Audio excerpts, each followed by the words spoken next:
চতুর্থবারের মতো ৫ দফা দাবিতে রাজধানীতে জামায়াতে ইসলামীর বিক্ষোভ মিছিল। ঢাকা মহানগরী উত্তর ও দক্ষিণে প্ল্যাকার্ড হাতে স্লোগানে মুখর নেতাকর্মীরা। একই দাবিতে একাট্রা, ইসলামী আন্দোলন বাংলাদেশ ও বেশ কয়েকটি সমমনা দল। পিআর পদ্ধতিতে ভোট, নির্বাচনের আগে গণভোট, লেভেল প্লেইং ফিল্ড নিশ্চিত সহ ৫ দাবিতে রাজধানীর বিভিন্ন স্থানে বিক্ষোভ মিছিল করে তারাও।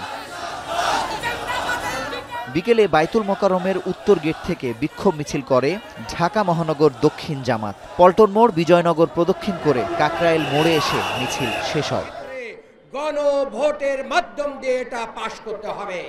মিছিলের আগে সমাবেশে দলটির সহকারী সেক্রেটারি জেনারেল রফিকুল ইসলাম খান বলেন, জাতীয় নির্বাচনকে প্রশ্নবিদ্ধ করতেই গণভোট ও নির্বাচন একই দিনে করার চেষ্টা করছে একটি দল।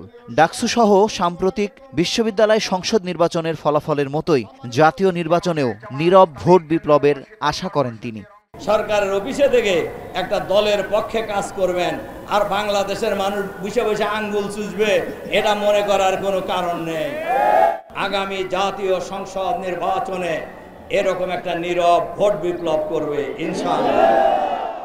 অন্যদিকে মহাখালীতে ঢাকা উত্তর জামায়াতের বিক্ষোভ মিছিল ও সমাবেশে দলটির নায়েবে আমির অধ্যাপক মুজিবুর রহমান আগে জুলাই আগস্টের গণ অভ্যুত্থানের হত্যাকাণ্ডের বিচার, পরে নির্বাচনের দাবি করেন। সাহস থাকলে আজকে গণভোটের মুখোমুখি হন, দেখা যাবে আপনাদের পক্ষে জনগণ না পিয়ারের পক্ষে জনগণ। কথা ঠিক কিনা বলেন? এই জন্য আমরা বলতে চাই, নভেম্বরের মধ্যেই গণভোটের ব্যবস্থা করে প্রমাণ করতে হবে পিয়ারের পক্ষে দেশের জনগণ আছে। প্রশাসনকে দলীয়করণ থেকে মুক্ত করতে প্রয়োজনে সচিবালয় ঘেরাওয়ের হুঁশিয়ারি দেন জামায়াত নেতারা। পাশাপাশি নির্বাচনের আগে লেভেল প্লেইং ফিল্ড নিশ্চিত করার দাবি জানান।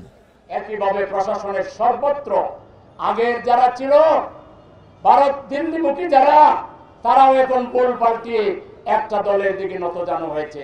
৫ দফা দাবির আগে নির্বাচন নয় বলে হুঁশিয়ারি দিয়েছে জামায়াত, ইসলামী আন্দোলন বাংলাদেশ সহ সমমনা দলের নেতারা।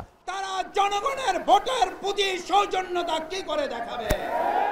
মুজাহিদ শুভ, এখন, ঢাকা। আমি দু একজনের কাছে কালার এক্সপার্ট, জর্জ স্যাপ এবং মাইল্ড অন হ্যান্ডস টেকনোলজি সমৃদ্ধ অরিক্স ক্রিস্টাল ওয়াশ আপনার লন্ড্রি এক্সপার্ট।